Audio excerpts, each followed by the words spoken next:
Yang membawa kita kepada poin yang keempat. Pada waktu kita berkorban, selalu berikan yang terbaik kepada Tuhan.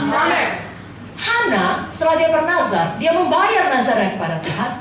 Dan nazarnya itu merupakan pemberiannya, korbannya yang terbaik.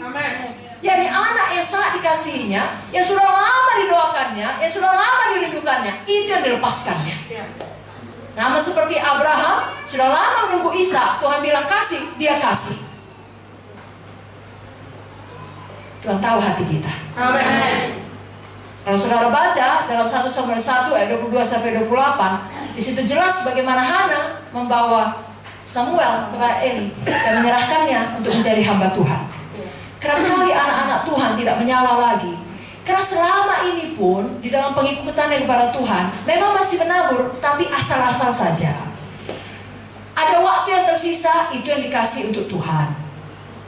Mana yang tidak begitu merugikan, itulah yang diberikan kepada gereja. Sehingga tidak ada komitmen, tidak ada korban di situ, makanya tidak bisa menyala-nyala. Tapi kalau kita terbiasa memberikan yang terbaik, waktu yang terbaik, tenaga yang terbaik, bahkan korban materi yang terbaik, saudara akan lihat sangat sukar bagi setan meredupkan nyala saudara. Amin. Saudara selalu panas bagi Tuhan, tak bisa pun mendekat setan. Amin. Kalau tidak percaya, tanya sama semua ibu-ibu yang baru masak. Kalau baru siap masak, semua masakannya panas, tidak usah ditutup hidung saji, takkan mendekat lalat. Iya. Tapi semua masakan yang sudah dingin, wah itu harus ditutup hidung saji, karena lalat akan berkerumun. Tidak bisa dipadamkan kasih itu. Tidak bisa dipadamkan semangat menyala-nyala. Amin. Kenapa? Dia selalu berikan yang terbaik. Amin. Dan tahukah saudara, saya dan saudara tidak akan pernah bisa mengalahkan Tuhan dalam hal memberi yang terbaik. Amin. Maksud saya adalah setelah saudara berikan, bukan Tuhan tidak perhatikan, Tuhan balaskan berlipat kali ganda. Saya bacakan dalam Hana ini 1 Samuel 2:21, dan Tuhan mengindahkan Hana sehingga dia mengandung dan melahirkan 3 anak laki-laki dan 2 anak perempuan lagi. Sementara itu makin besarlah Samuel yang muda itu di hadapan Tuhan. Jadi anak Hana tambah 5 lagi. Luar biasa prinsip kerajaan sorga. Biar kita tidak pernah takut untuk memberikan yang terbaik. Amin. Karena Tuhan kita tidak akan pernah bisa dikalahkan dalam hal ini. Dia memang suka memberi. Amin. Jadi kalau saudara rindu ada 1 KKS baru, saudara kunjungi jiwa-jiwa yang kemarin datang.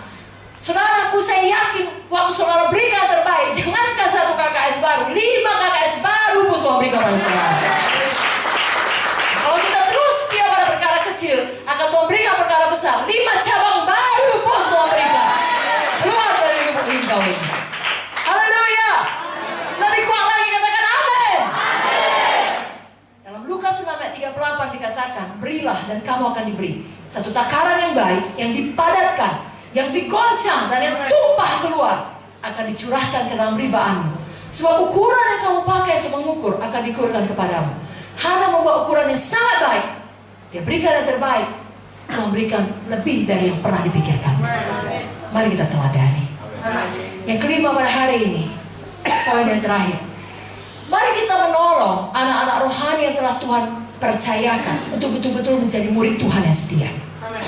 Bahkan menjadi hamba Tuhan kalau memang ada panggilan Tuhan dalam hidupnya.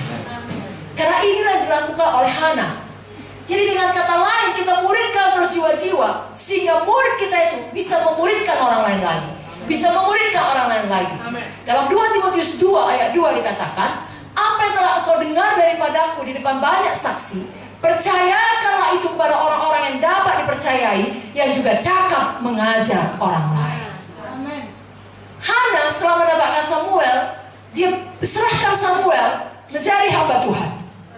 Dia mengerti hidupnya akan berbeda dengan hidup anak-anak lainnya, tapi dia tidak berusaha membuat jalan keluar. Dulu kan Imam Eli, Pak Pendeta, waktu saya mengucapkan janji nazar itu, saya sedang emosional.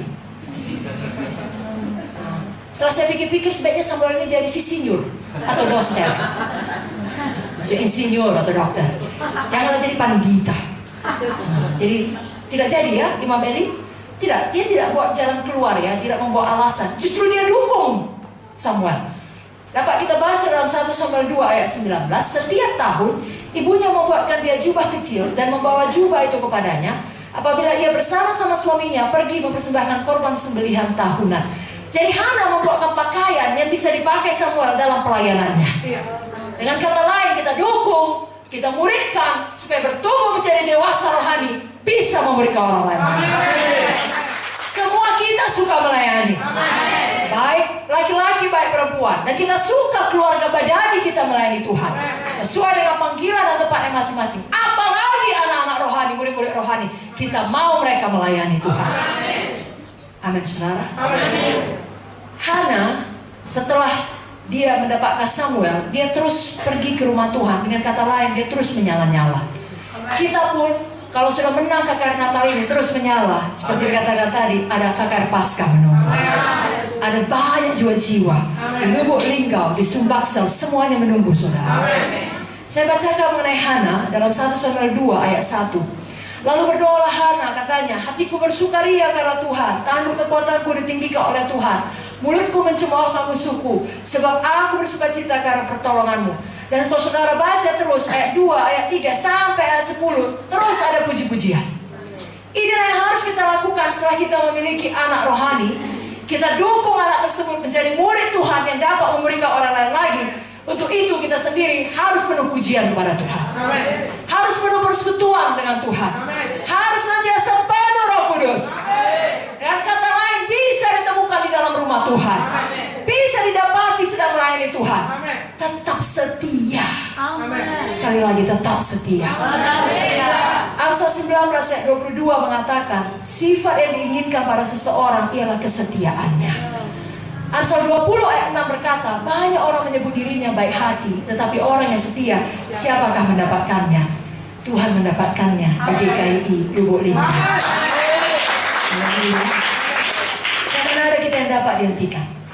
Seperti yang saya katakan di awal, baik oleh penderitaan atau kekurangan, baik juga oleh berkat atau kenyamanan. Jangan ada yang kita berubah fokus. Biar kita semua terus menginjil, terus memulihkan, terus menggenapi amanat agung, terus memiliki kerinduan dan menyala-nyala untuk memiliki anak-anak rohani. Kita buat komitmen, apapun yang terjadi, kita tidak dapat dihentikan dari mengasihi Tuhan dan melayani Tuhan. Berapa baik di sini tidak dapat dihentikan mengasihi Tuhan? Mari angkat tangannya, katakan